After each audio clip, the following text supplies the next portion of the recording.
ओम जयंती मंगला काली भद्रकाली कपालिनी दुर्गा क्षमा शिवा धात्री स्वाहा सुधा नमस्तुते। दोस्तों जय माता दी। शरद नवरात्रि हिंदू धर्म में नवरात्रि का खास महत्व होता है। शारदीय नवरात्र में पूरे 9 दिन तक मां दुर्गा के विभिन्न रूपों की उपासना का विधान है।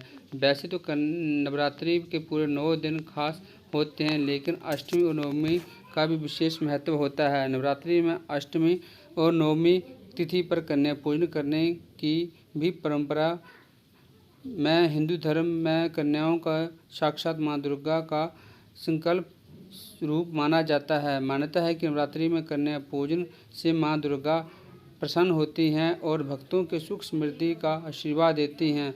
ऐसे में चलिए आज जानते हैं कि नवरात्रि में कन्या पूजन क्यों किया जाता है। कन्या पूजन कब है? नवरात्रि में कुछ लोग अष्टमी तो कुछ लोग नवमी के दिन भी कन्या पूजन करते हैं। यदि आप अष्टमी के दिन कन्या पूजन करते हैं तो अष्टमी तिथि की शुरुआत 2 अक्टूबर 2022 को शाम 6:48 से हो रही है। वहीं इस तिथि का समापन 3 अक्टूबर 2022 को शाम के 4:37 पर हो रहा है। इसके अलावा यदि आप नवमी के दिन कन्या पूजन करते हैं तो इस तिथि की शुरुआत 3 अक्टूबर को शाम 4:37 से हो रही है और जिसका समापन 4 अक्टूबर को दोपहर 2:20 पर हो रहा है। ऐसे में 3 या 4 अक्टूबर को अष्टमी नवमी के दिन आप कन्या पूजन कर सकते हैं। कन्या पूजन का महत्व। कन्याओं को साक्षात मां दुर्गा का स्वरूप माना जाता है। कहा जाता है कि कन्या पूजन के बिना नवरात्रि का पूरा फल नहीं मिलता है। कन्या पूजन से मां दुर्गा की विशेष कृपा प्राप्त होती है।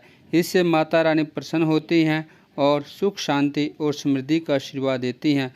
2 वर्ष से लेकर 10 वर्ष तक की कन्याओं की पूजा करने से अलग अलग फलों की प्राप्ति होती है। कन्या पूजन विधि। दुर्गाष्टमी या रामनवमी जिस दिन भी आप कन्या पूजन करना चाहते हैं उस दिन सबसे पहले मां दुर्गा की पूजा करें। फिर 9 कन्याओं के साथ एक लड़के को भोजन पर आमंत्रित करें। कन्याओं को घर में पधारने पर आदरपूर्वक उनको आसन पर बैठाएं। इसके बाद साफ जल से उनके पांव पखारें, उनकी फूल अक्षत आदि से पूजा करें।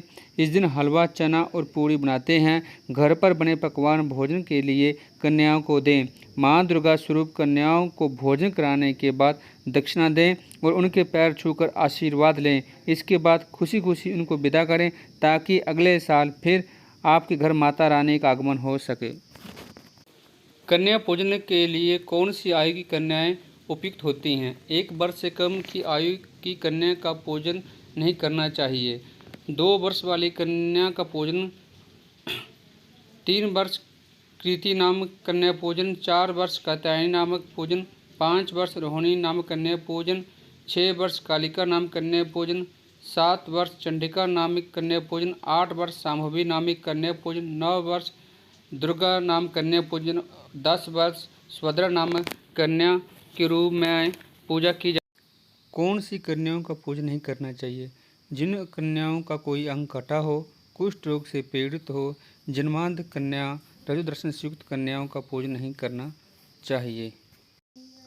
कन्या संख्या पूजन। कितनी कन्याओं का पूजन करना चाहिए? प्रतिदिन एक एक कन्या या प्रतिपदा को 1, द्वितीय को 2, तृतीय को 3, चतुर्थी को 4, पंचमी को 5, षष्ठी को 6, सप्तमी को 7, अष्टमी को 8, नवमी को 9 कन्याओं का पूजन करना चाहिए या नवमी के दिन 9 कन्याओं का पूजन करना चाहिए।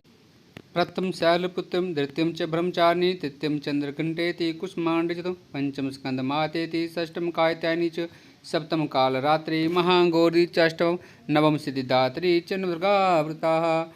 नमस्कार दोस्तों, मेरे द्वारा आज आपको अष्टमी और नवमी के नवरात्रों के बारे में जानकारी दी गई। आपको कैसी लगी? आप मेरे चैनल को लाइक, शेयर, कमेंट करें एवं दोस्तों के साथ शेयर करें। जय माता दी।